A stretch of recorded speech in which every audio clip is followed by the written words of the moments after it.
মসজিদে ক্ষমতা খাটানো কি গুনাহ আপনি জানতে চেয়েছেন।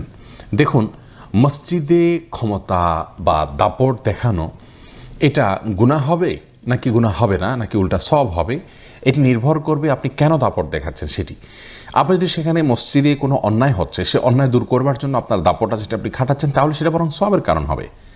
আর আপনি হয়তো যে উদ্দেশ্যে প্রশ্ন করেছেন, হয়তোবা কেউ অবৈধ ক্ষমতা প্রয়োগ করে সেখানে নিয়ন্ত্রণ আনতে চেষ্টা করছেন, সেখানে তার কর্তৃত্ব প্রতিষ্ঠার চেষ্টা করছেন, এখানে আসলে সত্য অসত্য বা হক বাতিলের প্রতিষ্ঠার কোনো বিষয় নয়। এরকম যদি হয় তাহলে সেক্ষেত্রে সেটি চরমভাবে অন্যায়।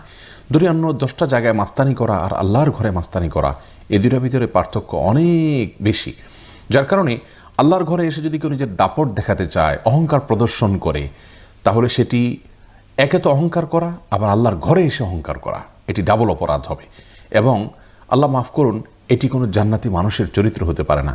জান্নাতি মানুষ নিরীহ হবেন, বিনয়ী হবেন, সত্যকে প্রতিষ্ঠা করার চেষ্টা করবেন, কিন্তু নিজের ক্ষমতা বা দাপট এটা দেখাবার জন্য কোনো কমিটিতে বা কোনো মসজিদে বা কোনো দিনী প্রতিষ্ঠানে কন্ট্রোল বা নিয়ন্ত্রণ করবার জন্য যে অসুস্থ প্রতিযোগিতা আমাদের সমাজে দেখা যায়, এটি কোনো সভ্য মানুষের কাজ নয়। কখনো সে লোক আল্লাহর প্রিয় বান্দা হতে পারবেন না, বা তিনি জান্নাতি কোনো মানুষ হওয়ার কথা নয়। আল্লাহ তাআলা আমাদের সবাইকে হেফাজত রাখুন এই সমস্ত অসুস্থ প্রতিযোগিতা থেকে।